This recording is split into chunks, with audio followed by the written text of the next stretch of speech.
All right, well, thank you. So for those of you who don't know me, my name's Philip Smith. I work with Argonne National Labs and manage partnerships for several of our strategic initiatives. But one of my roles is also as part of the leadership team for QNX, which is the Argonne-led National Quantum Information Science Research Center funded by the DOE's Office of Science. So this is a panel that's very near and dear to my heart, actually, as someone who's in charge of partnerships for a living.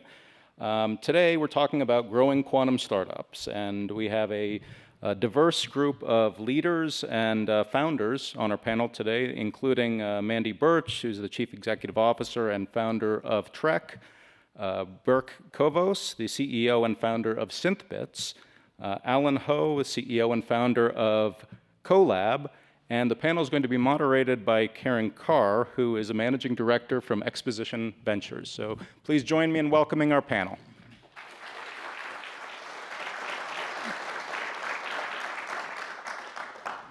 Thank you, Phil. Before lunch, we heard from PsiQuantum, and now we're going to hear from some companies that are at the other end of the spectrum in terms of the start of their journey. I'm really delighted to be joined by these three fantastic entrepreneurs. Their bios are in your program, but I thought we might just start off and have each of them tell us a little bit about what their companies do. So we're going to start with Berk at the end. Hi, everyone.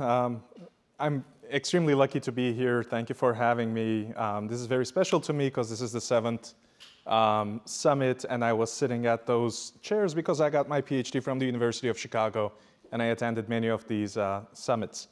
And today I'm here as the CEO and founder of SynthBits, which spun out of some of the research that I did during my PhD program of a brand new qubit platform architecture that is synthetically generated. And it solves many of the material science challenges that some qubit platforms suffer from. And we plan to use these qubits as biosensors to improve microscopy initially. We are going in this route because we think we have a strategic advantages in this particular field, which we believe is going to increase sensitivities, increase the number of modes, increase the number of channels, and overall help the bioscience ecosystem, as well as help with drug discovery and diagnostics. Now, I want to just quickly tell one anecdote. We were just discussing with Alan a couple days ago, and he reminded me that when the transistors first came out, they were mostly used for about 2 decades in hearing aids before they really took off and became the behemoth today. And I believe as a quantum sensing startup, in the sensing realm, the necessary technological benchmarks are a lot lower than some of the larger projects like quantum computers and networks. So I think it's a really great place to start this journey and base the technology off of a need that exists and kind of piggyback on it and grow the technology into other quantum verticals like communication and computing. So that's what we are doing as SynthBits. We are a brand new qubit platform technology, starting with sensing and with a very big horizon ahead of us. Thanks, Berk. Mandy. All right, it's great to be back in Chicago, having grown up next door in Indiana and having spent some time working with SQMS and Fermilab over the years. So thank you for hosting me today here as part of this panel. I'd like to introduce TreQ. We are a quantum engineering company. We're focused on high-level manufacturing and systems engineering. As we've seen the quantum ecosystem just explode with innovation at the component and subsystem level, we believe that there's an opportunity to start drawing on this innovation to build systems that draw from the components and subsystems available in the ecosystem. We believe that we can offer something that is much more of a white box offering, where people have a lot of different priorities when they're building an on-premise quantum computer, so we can pull together things that are unique, like a local supply chain or different particular technologies that people need today. So we are focused on the on-premise market, and our offering allows our customers to be capital efficient who are investing early in infrastructure to have first mover advantage. So we offer an extensible, upgradable quantum cluster. Eventually, we'll offer additional modalities of quantum computing, but we're starting with superconducting qubits and spin qubits. We were founded in 2023. We officially launched just in the July timeframe, and we just announced our venture backing, $5 million oversubscribed round that just closed 2 weeks ago. So we're excited to be underway and excited to be here today. Oh, congratulations. Thanks. Alan. Hi, my name's Alan Ho. I'm really happy to be here. About a year and a half ago, almost 2 years, I was here as a duality mentor, and I'm really excited about all the entrepreneurship that's coming out. I see people like Manish here from MQ. This is just very exciting. My background is physicist by training, but I used to work at Google's quantum AI team, leading our product management. And now I'm partnering with John Martinez and Robert McDermott to found a company called Qolab. Qolab is our mission is to collaborate with the semiconductor ecosystem to build a useful quantum computer to help us better understand the nature of the universe. Our thesis is that today there are so many advancements in the semiconductor industry, and there's actually so much money in the semiconductor industry as well, that we need to bring all that innovation to solve the hardest problems in quantum computing. In particular, for superconducting qubits, we are trying to understand the microscopic origins of TLSs and eliminate them so that we can build high quality qubits. Okay, thank you. So you were at Google, you were at Rigetti, and Berk, you were at Quantum Machines. So it strikes me that none of you were new to this industry, and I just wondered, what did you learn from those experiences that you've taken to launching and building your new companies? We'll start with you, Mandy. Okay. Yeah. Oh, sorry. I'm going to start with Mandy. Ladies first. Go ahead. Sounds good. Well, it was great to start out in quantum at a bold, visionary company. Rigetti was definitely a place where not only did I come from a control systems background, so I learned about the technology more broadly and just saw the impact that it was going to have on the world. If we think about the Industrial Revolution and the changes that had on society, and then the digital revolution and the changes that has had on society after we understood some major body of physics, and then we're able to begin engineering with the knowledge that we have in the science community. So it seems that we're at an inflection point with quantum as well, and see this opportunity to usher in a quantum era, and felt that I couldn't miss out after having the opportunity to work there. One of the things that I saw at Rigetti, which actually spurred me on to starting this company, was the amount of inbound demand we had for on-premise systems. So that really helped me scope out the market, and it wasn't an opportunity that Rigetti was positioned to take advantage of. Luckily, we're able to partner today because they have their Novera program, and that we're incorporating their processors into our systems, but really had just a lot of inquiry around why aren't you offering this? This is something that's really needed in the ecosystem today. So that was where I drew my inspiration for the company, was starting out at Rigetti. I'm going to come back and ask you who wants a quantum computer, because I think most of the people in this room want to know. What about you, Berk? I was very lucky to be recruited by Quantum Machines after finishing my PhD, and there I worked as a technical sales person servicing the whole American continent. And I learned three things. Number one, I really respect the founding team of Quantum Machines.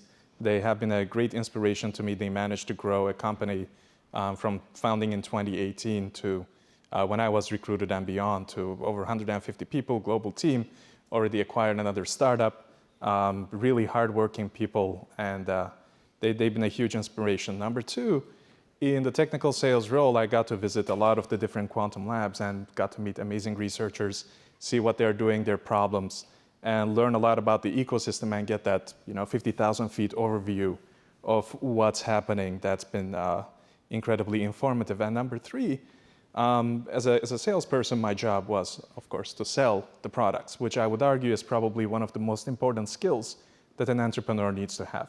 So I got to practice that every single day, which has been a great education for the journey that I'm on today. Awesome.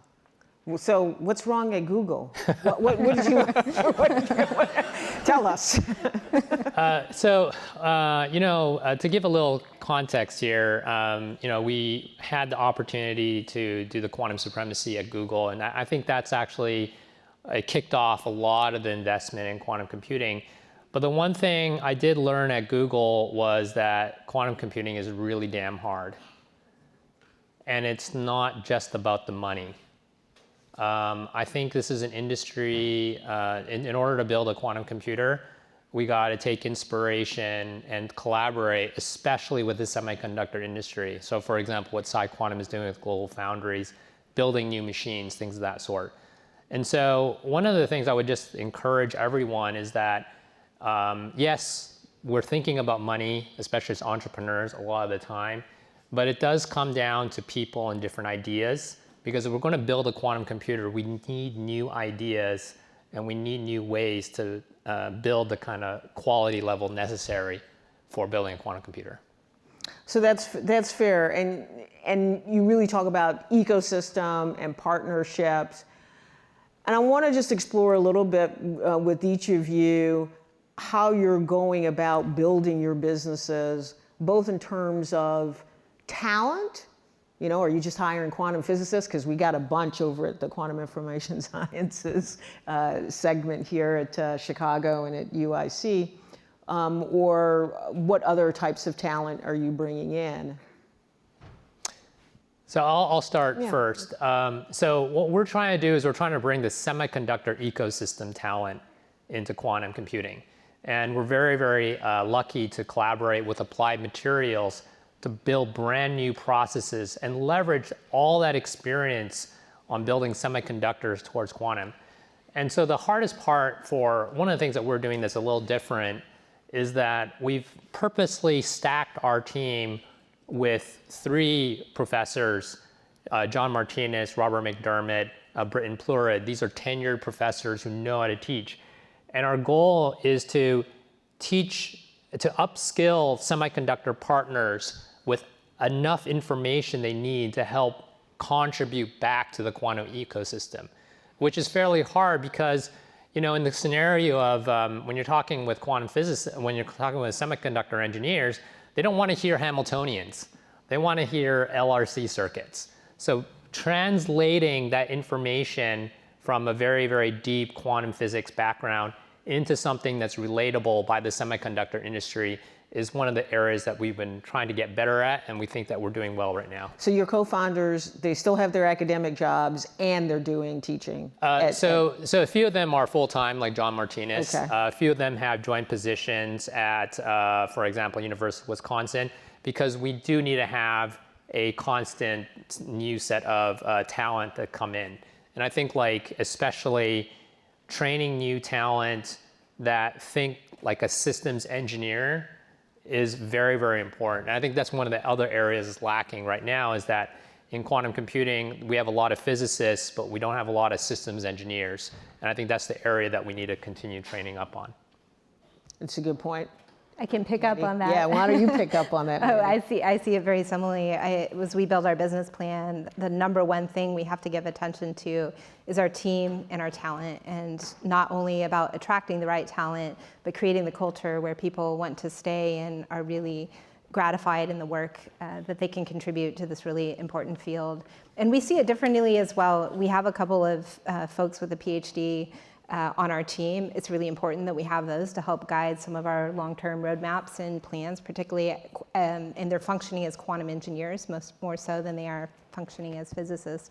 But we focused on high-level manufacturing and systems engineering. There's not standards in this industry yet, so to be able to put different components and subsystems together is a very heavy engineering task, particularly to get optimal performance out of the early immature hardware that we have access to today.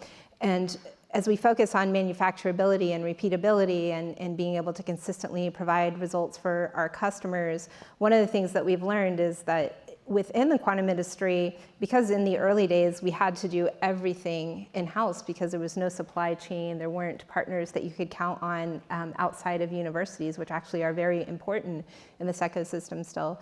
But there's also a lot of skills and talents that are resident in other industries, the aerospace industry, RF microwave engineers, helping people who have really important skills who have solved this very same problems that we're trying to solve now, but in a different context, is really important. So we envision a company in the long run that mostly has people with bachelor's degrees that are engineers of other sorts that have worked in other places in industry, and then eventually getting our processes to the point where we can really be attractive for economic development opportunity, for talent, that technicians. We had really good luck with us at Rigetti, and once we were able to repeat processes and be able to document and really have the know-how, you can really open up who can contribute to this field, and we're really going to need a lot of talent and a lot of different perspectives. So we're excited to be a company that's really focused on bringing in talent from a lot of different spaces and not just those who have come from PhD programs.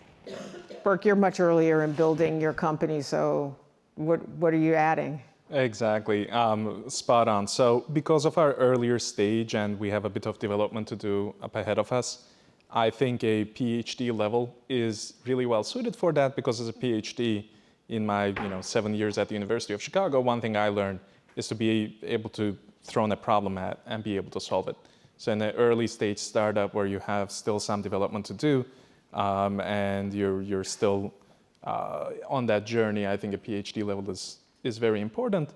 And on top of that, what we are trying to do is very multidisciplinary, right? I'm a physicist. As physicists, we are trying to use chemistry to solve problems in biology. So we need information and help from every single field of science, which I think is also one of the strengths of SynthBits, of tackling big problems with such a multidisciplinary approach. Okay, and then if I recall, the couple of you had like posts open, right? So see them afterwards because they're hiring, okay? Because they actually have all raised money. So we're going to talk a little bit about the whole fundraising journey. But Alan said I should ask this question, so I'm going to ask it right now. Where are we in the quantum hype cycle? Are we peak hype? Or are we in the trough of disillusionment now? Well, we're certainly seeing a little bit less, more reality is you take a look at the stock market, some of the quantum SPACs that came out, Zapata going belly up. So people are starting to get more realistic of what is going on, what the challenges of quantum computing. So I think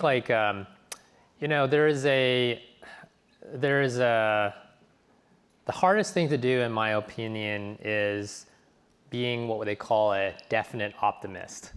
So there are these concepts of an indefinite optimist. They think, oh, things will just work out, right? They're not really sure. That they just think it will, because they just look at history and they see progress, and so they're going to be optimistic about it, just based on previous history. But a definite optimist has like a very, very concrete plan of how to actually fix the problems and get there. And so I think in terms of entrepreneurs, the hardest problem is that when you're working for getting funding from VCs, a lot of them don't want to spend the time and energy with you to kind of go through your plan. I think that's the biggest challenge. And I think we're starting to get to the point that thankfully, I think we're getting to the point that venture capitalists know that, okay, we have to actually look at these plans and evaluate them for what they really can do with a fine-tooth comb. So I think we're actually in a much better spot than, let's say, 2022, in my opinion. Okay, I might dispute that, but let me hear what Mandy has to say. I think it's really important that we manage expectations accurately, and I do think that much of the hype is a result of people needing to raise money and having to, overpromise and underdeliver, and it hurts us all. The approach that we're taking is that, we think it's a long ways out until we have the mass demand that we think, but we also think there could be a strategic surprise. There could be a breakthrough just around the corner. And we're working on, in our company, building the disciplines to deliver a product that has a sustainable business model now, even before Advantage. And that allows us to grow the skills and the base and the disciplines and some of the manufacturability pieces that have been overlooked so that we're well positioned for that inflection. But I think it's really important that customers will be disillusioned very quickly if you can't deliver on what you've promised, and the venture community as well. I find that there's actually a lot of very patient venture capital folks out there, and you have to find them and to get them aligned if you're working in the deep tech space. But there are people that do have patient capital, and there are ways to move forward.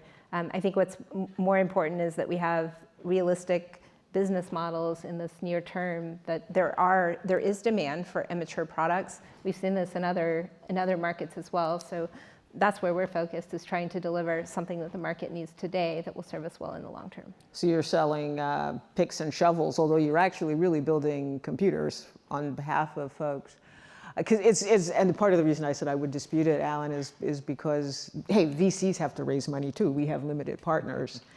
And as I've gone out and talked to limited partners, we're investors in MEMQ, I cannot tell you how many people say to me, how many potential investors go, quantum, yeah, we don't do that. We're trying to make money in our lifetime, And so the question is, so you have a pathway to nearer term revenues because you're selling systems that people will presumably experiment on. Berk, you got probably the fastest path. Let's talk about that. Yeah, so I would say one of the difficulty in quantum technologies is that a lot of the hype, I would argue, goes to quantum computing. Granted, it might, in the far future, it might have the biggest impact. It's also technologically one of the most difficult vertical to achieve, to offer real value, be able to beat HPCs and simulations, and get to some of the use cases that we saw earlier in the DARPA presentation. On the other hand, quantum sensing, although it might not be as shiny, it is also a lot more real-term because the scientific benchmark one needs to hit are a lot lower and can be realized a lot sooner. So that's kind of the hypothesis that we are taking, and use quantum sensing and the technology development and be able to deliver products that people need that will still be revolutionary to advance our technology, to explore other quantum verticals when the time is right in the future. Okay, so you're doing duality and CRI right now. You just raised $5 million. I don't know if you said how much you raised. About 10.5. Okay, fair enough. I didn't want to out you if you weren't willing to talk about that. As you look forward to your next round of financing, we will have advanced in that hype cycle. We might be in the trough of disillusionment then, I don't know. But what are the milestones and metrics that you think investors will be looking for? For Qolab, I mean, we've committed to trying to figure out the microscopic origins of TLSs and eliminate them. So a lot of them are technical milestones, namely, what is the T1 times you can get? What is the yield that you can get across the entire wafer? I think those are like the two ones that we really care about. These are very specifically technical milestones. Obviously, there's other milestones that they care about, like is our academic partners that you're working with? Do you have some early research contracts that you're working with? But I think for us right now, the main thing is the technical milestones for us is like fabrication yield and our T1 times. Okay, Mandy? Well, I think for the seed round, that was raised on having an amazing team in place. And the sales pitch for a seed round is that you have a team that's talented, experienced in this area. I think our team has probably individually participated in building about a dozen different quantum computers. So having that technical credibility that we've been able to deliver in the past on, and that it's the right team that is not held so closely to one particular research topic or idea, such that as the market evolves, this team can navigate all the twists and turns. So I think that's what got us to our seed raise. And then moving to our Series A, I think the bar is much higher in terms of what we have to prove. I think we have a competitive advantage that is based on the team and our agility and some other things. I think they're really going to want to see a much more concrete intellectual property portfolio, whether that's patents or whether it's know-how as a manufacturing business. I think being able to deliver on what we said we would do to build a prototype and deliver it to a customer, just being able to show that we can execute on that, being able to show that we can attract and retain talent, and being able to show that we have the fiscal and creative discipline to be able to be accountable and be good stewards of the investment resources that are entrusted with us by having basic financial systems in place, accountability. We have a bit different business, I think, than many of the other companies in a deep tech space, but we think that these business competencies and being able to prove those out are really important as well. Yeah, your business model is pretty interesting because it is, it's almost like an engineering firm building custom computers. One might argue that it's not a typical venture business model, but it is one that leads to earlier revenues from a service perspective. Mm-hmm. Berk. Yeah, thank you for the shout out to the ecosystem. As Karen said, we are currently participating in Chain Reactions Innovation, which is a DOE program out of Argonne National Labs that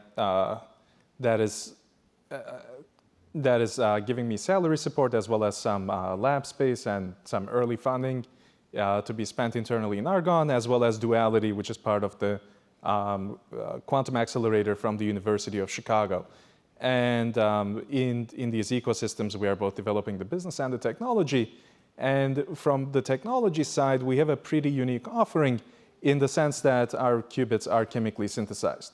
So infrastructure-wise, to develop these qubits, we do not need tens of millions of dollars worth clean room facilities that are very infrastructure intensive and expensive. We just need a simple chemistry bench, a couple of hours, and very minimal precursors that are widely available in the open market, which we think is going to help significantly improve very rapidly the qubits for the applications that we are seeking, which is one of the first technical milestones that we hope to achieve. So you won't need 700 million to get going, right? That's the goal. These yes. two might. Exactly. Well, Mandy won't. You have revenues before that. You might need 700. Yeah, and that's 100% true. That's the problem. So actually, I forgot the other benchmark that we had for getting next funding raise is how deeply is the semiconductor industry actually investing in quantum, right? If we look over here, the only two I see is NVIDIA and Applied Materials. Where's the Intels? Maybe some Intel is somewhere around here. Where's the TSMCs? Where's the Synopsys? I saw somebody from IBM here.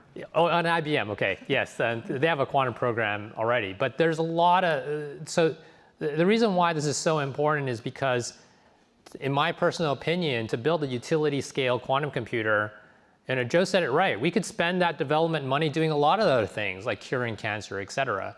And so I think there's a question of how much cost leverage can we get from the semiconductor industry to make real technical progress, but also to actually build the actual quantum computer itself.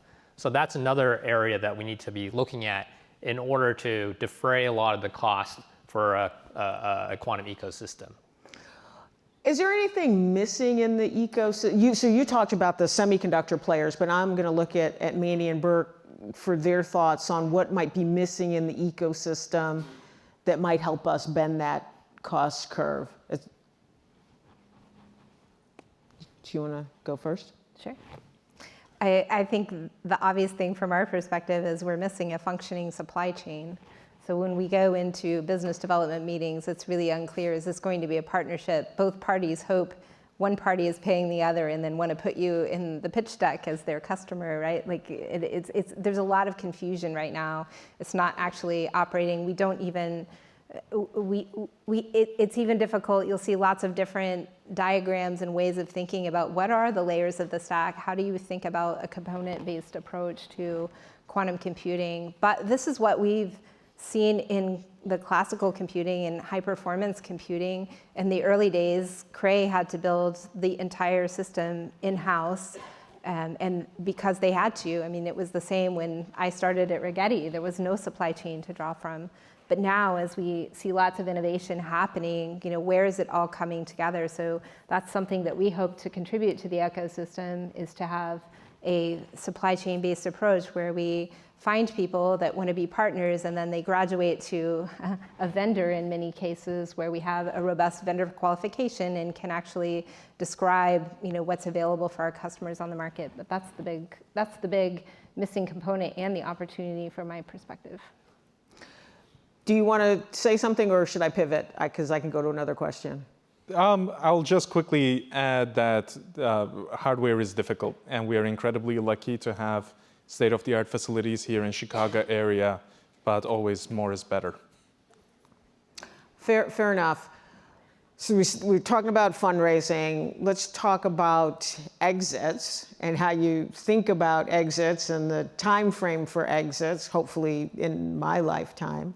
But I want to start with Berk, because talk a little bit about the business model and a little bit about how you think about your exit opportunities. Sure. In terms of our business model, again, I'll just pick up on where I left. Hardware is difficult. So the hardware that we plan to build is going to be first for servicing business model. And by learning how to service our customers, how to build the microscopes, how to work very deeply with our customers is going to cause, we will learn a lot from that. And that's going to take us to the second phase of our business model, where we will be actually building and selling these microscopes. And from there on, I would say the Kuiper belt is the limit, because I think this is a very promising piece of technology that has the potential to be the transistor for quantum technologies. So in terms of exits, I'm a believer that people will see the value on this as we prove it, as we develop it. So it can go anywhere from sale to IPO, but we'll definitely take our backers to the Kuiper belt. Yeah, right. Love that. Alan, what are you thinking? Yeah, I mean, if 8 years from now, are you still going to be a private company? That's a good question. I think that at a very high level, there's two ways to get exits. One is IPO, and the other is M&A, right? And I mean, we have a few quantum IPOs already. Some of them have been able to manage to keep its value, partially because they had really strong backers, and so some of them. So I'd still say IPO, even before the company and before the quantum industry is fully matured, is an option. The other option is acquisition. The challenge of that is that I think for hardware in particular, semiconductor industry players are a little bit more careful with hardware acquisitions than, let's say, software acquisitions. So that's another area that, part of what Qolab is thinking is that we have to collaborate with these semiconductor industry partners to see if even an acquisition makes sense. And I think that will take a lot of time. So that's kind of how we're thinking about potential exits and how to return money back to investors.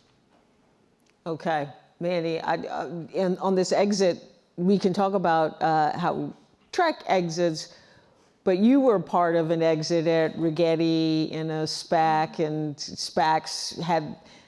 SPACs were probably peak hype cycle in 2020, 2021. Now we're totally in the trough of disillusionment, and I think that's hurt Zapata, and it seems like it's hurt Rigetti. How are you thinking about exit, and what do you think about SPACs in general? Sure, I'll try to answer both dimensions of that question. And for us in particular, I mean, I think a strategic exit is a likely scenario in the next potentially as soon as 3 years. I've been surprised at the reach outs we've had from strategics very early on. And it is a little bit because of our idea, but it's a lot because of our ability to build a team. And there are many people that aren't yet moving in the space. And so to be able to have a great team and a great IP portfolio, I think is going to create some surprising strategic acquisition and some consolidation opportunities in the future. So I think that's one. Should our investors and our board decide that we want to have a near-term exit, I think that that's a possibility. I do think IPO is another route, and I think that would probably be more on the 5 to 7 year time horizon. I think there are projections that show that it could happen if you're realistic about what your market is and what kinds of margins, and particularly because the market today is not only institutional, there are actually enterprises that are building out quantum infrastructure right now as well. So I think that there are opportunities to do that. And then I think the question then becomes to, is it wise to go public as a small or immature company? I think there was an era there where SPACs were definitely, they had a lot of momentum. And I think that many of the companies in the space really didn't have another option. I mean, it was a fundraising option, and the market. Kind of like in biotech, right? In biotech, IPO is a financing vehicle, not really an exit. Exactly. Yeah. And I think you saw the market in many cases, not all, but in most cases, you saw the market value it as a venture-backed, more appropriate for venture-backed, when you see the stocks fall by, an order of magnitude. I think it's a really difficult option. I think there's always the wisdom of figuring out, what are the ways you can stay a private company, be very successful, or you can be public, especially on the smaller, immature companies in this space. It is a huge burden. Your G&A costs go way up to manage investors, to be able to manage all the regulatory compliance. You're still just trying to get the basics of a business in place, because many of these companies are much more agile in their research capability than they are their robust business capability, because much of the business is grant-based, or much of the revenues are grant-based. And then all the other supporting infrastructure that relies on having a validated go-to-market hypothesis and what you need to build out, it's just not there. So I think that some people got rich in the IPOs, including some people in the industry, but probably more investors, and it left the companies in general. Or maybe not, the investors were locked up. So it may be true.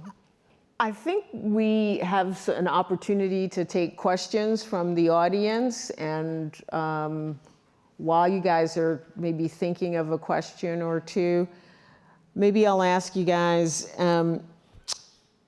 where have you turned to for advice on building your companies, or just in managing the emotions of a startup and fundraising in the startup area? Yeah, so in terms of advice, this is all entrepreneurs here. Don't be afraid to go find really good mentors. I was very lucky. I had mentors, for example, the ex-CEO of TreQ, Peter Ungaro. He helped give a lot of advice on how to build a company. I had other mentors that were also in the semiconductor space that gave me a lot of help. And I think the other part is other fellow entrepreneurs. I honestly, when I saw your story about being at a city university and transitioning over to doing what you're doing, that takes a lot of grit. And having another CEO that's going through the same kind of challenge and seeing kind of the pain is very helpful. So I think you rely on your own network, especially other CEOs who are in the same situation. I'm very fortunate to have had some people alongside me for my entire career. I've had a coach for a couple of decades now that's officially an advisor of the company that knows me well. I was in national security for 30 years before I came to quantum computing, and so focused a lot on growth and leadership. So I have 10 close advisors that are on the board or officially on our board of advisors, and I would say about half of those are people that I have long-term established relationships that know me well, that can ask me the really hard questions and can just listen when I need to sort through a difficult problem. And then I would say the other half are people who are experts in supply chain or some other aspect that we have less experience inside the company and really need advice. So there's a blend of like personal leadership advice and the tactical advice to actually grow, or strategic advice to grow a business in a specific functional domain. And then I think the peer network as well, you know, having a supportive family that can listen and give advice when needed and hold you accountable. I think that can't be overlooked either, whether that's your own family or extended family or close friends. And then the peer network of CEOs. Many of the venture firms have a CEO network, and I found that incredibly valuable for just picking up the phone and like, how did you handle this? There's so much to do that you don't even know what you don't know when you start a company. So being able to have a network of people to ask those questions to has been really important.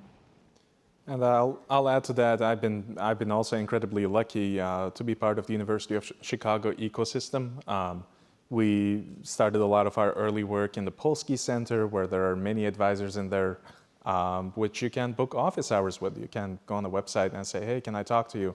And they have been all very invaluable. And from a scientific standpoint, you know, my PhD advisor, David Ashalom, and the network there has been very, very valuable from science perspective. Chain reactions, innovation, duality, advisors there. And my wife, she went to Booth Business School, and anytime I have a business-related question, I have an in-house consultant, and I can ask her. Is that a good thing? Yeah, it's an amazing thing. Okay, just checking. Let's see if there are any questions. We do have a few. I don't know if somebody's running around with mics, but we've got.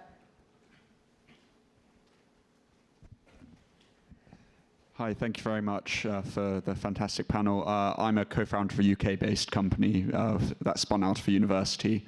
I was going to ask, if you had a magic wand looking 12 months ahead, what critical challenge would you seek help with or ask of the room?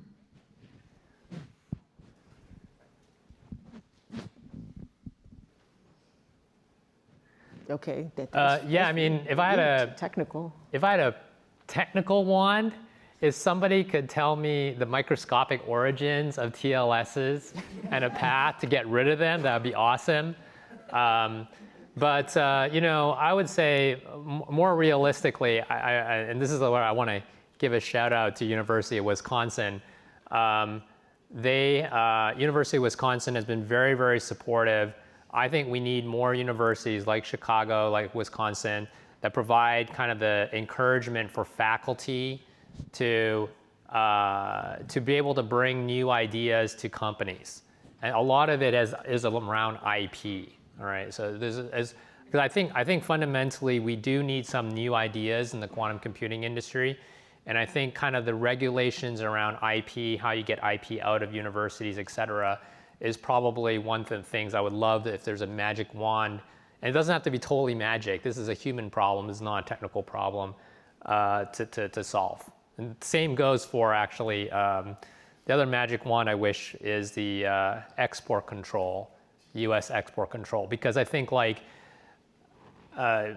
people may or may not be aware, there is new export control laws around quantum. This is creating a huge amount of uncertainty for U.S. companies to access venture capital, foreign investments, absolutely. Foreign investments, as well as talent. So we are very, very close on the verge of just stifling the entire ecosystem. So those are the two magic wands I would love to see. Well, pretty much every government across the world has decided that quantum is a national interest area, and so they don't want it to get away from them the way that the semiconductor industry has. Hello, wonderful hearing your perspectives on entrepreneurship. I want to know, what aspects of your business did you have to emphasize in your conversations with investors in order to make them confident enough to provide financial backing? Were there like a set of criteria or concepts that you needed to demonstrate? Well, Mandy said, I was at Rigetti, so I know how this stuff works. Alan said, I was at Google and we demonstrated quantum supremacy. I was a PhD. I worked on the technology. Okay, so what did you tell him? I talked about the technology and the promise that it holds. Being able to present a vision that Kuiper vision is pretty important. And you also, I would say, would need to demonstrate the ability to execute on that plan, because that's definitely something that the investors would like to see. And I've got to imagine that the fact that quantum sensing seems nearer term than quantum computing had to be a huge advantage for That's you. right. But no, I answer the question facetiously for you two, but you perhaps have an actual answer. I mean, it depends on the VC. There's a lot of different VCs out there, and I didn't realize that until I was in fundraising. Even though I had helped a company fundraise before, I didn't really realize until I was in the thick of it how different they are. So there are some that the only thing they want to see is a piece of IP and a basic business plan, and that's what's most important to them. The investors that I approached were ones who believed in a team, so it was less about actually having the IP. It was about, it was not I was at Rigetti, it was this amazing group of people have done these things already in this industry. They're not all straight out of a degree program. They're brilliant people, and they also have industry and other experiences in life at national labs and other opportunities like that. So for the investors I was talking to, that starting team for a seed investment, the starting team is what mattered most. Yeah, one of the very non-obvious things to us was that, to get the funding, it was actually dependent on us finishing to sign a negotiated SOW with Applied Materials. Mm-hmm. So making sure that we had our partnerships in place, that was very, very important for our investors. That's a great point. And so you've got partnerships now with Applied? Yeah, with Applied, with HP Enterprise, and a few others. Yeah. And you, Mandy? We have several partnerships in place. I can't say that it was a big. Okay, yeah. I don't think it was a big factor for it wasn't the a factor. fundraising. Okay. Yes. I have a question. Yeah. So I'd love for you guys to talk a little bit more about your founding teams. Are you solo founders? Do you have a starting team? And kind of like the challenges and benefits of the sizes of your founding teams in the quantum industry? Let's start with Berk. Oh, okay. I'll go. So when we first started our journey, we were a couple of PhD students and postdocs on this, and people's minds change, and some of them decided that they wanted to go down the academia route. So currently, I am a solo founder, and I'm hoping to change that soon. So I'm also looking for co-founders in this space. Okay, Alan? Yeah, so our founder is John Martinez and Robert McDermott. I would say one of the things that we're very lucky is that University of Wisconsin was very, very supportive of Robert McDermott's work and also helping us establish the company. So I would say it's not just your founder that matters, but there's probably, I would really recommend that you have some sort of founding institution that to back you up as well, whether it's a company or a university or a national lab. Okay. I am a surprised and reluctant solo founder because I love building teams and I never expected to be the solo founder. I have had people with me though since the beginning. It's just that as we looked at the amount of time and the vision that was required to get this company started, it felt imbalanced to have co-founders. So I have a team with significant equity that is part of what I would call a founding team, but not necessarily co-founders. And how many people are in the company now? 10. 10 people. Mm-hmm. And Are any executive positions have gotten filled out? Only the CFO, CFO, okay, only the CFO. which matters a lot for a company like ours. Yeah. It might not matter in other types of companies. Well, but yeah, it matters a lot. it does, because you've got to manage supply chains and things like that. And how Yeah, many it's are you about up to now? eight people. Okay. But I would say kind of more important is the group of people we're collaborating with, let it be at HP Enterprise, let it be Applied Materials, et cetera. We have quite a large number in the dozens, I would say, that are working on quantum computing right now. Okay, with you. Let's see, any other questions? I think I see one over here. Hi, thanks for the panel. I'm curious, as founders of startups in an industry like quantum that is early, relatively compared to other industries and might have its skeptics, if you feel added pressure, or maybe I should call it motivation, for your company to succeed because it might have more impact on the direction that the industry moves in the future as compared to, say, a startup in a more established industry.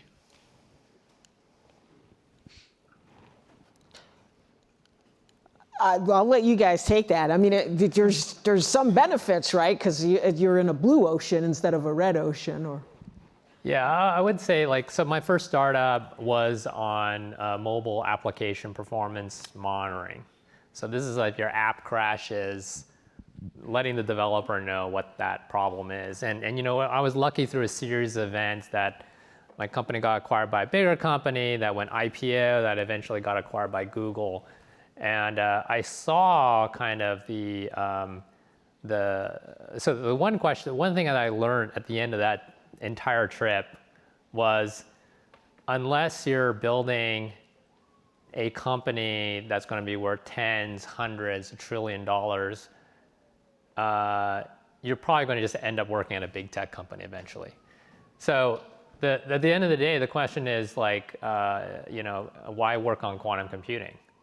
Right? There's a lot of other things you could work on. And I would say that the reality is, and this sounds very negative, majority of what people do doesn't really matter, except in very, very certain, like pushing technology is except in very specific areas.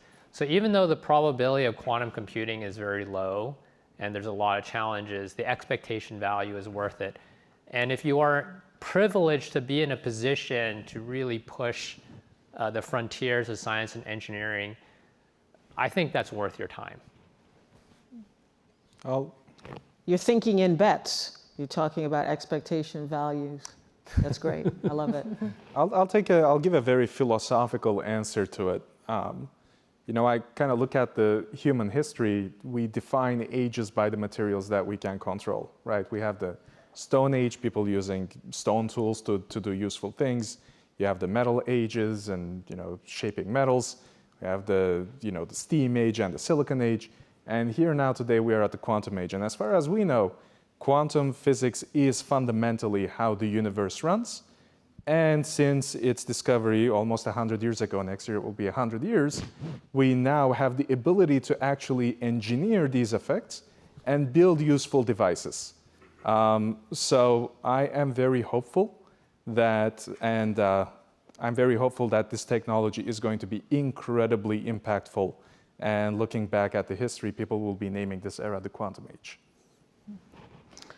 Do you have a comment? I do. I think I wouldn't want to be starting a company that I didn't think would have impact. There's a lot of different reasons that people start a company.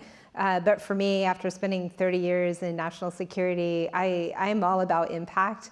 And so I think the bigger challenge for me was it took me 2 years to have the business plan in a position where it was investable and it was really something that was going to be a thriving business and not a nonprofit.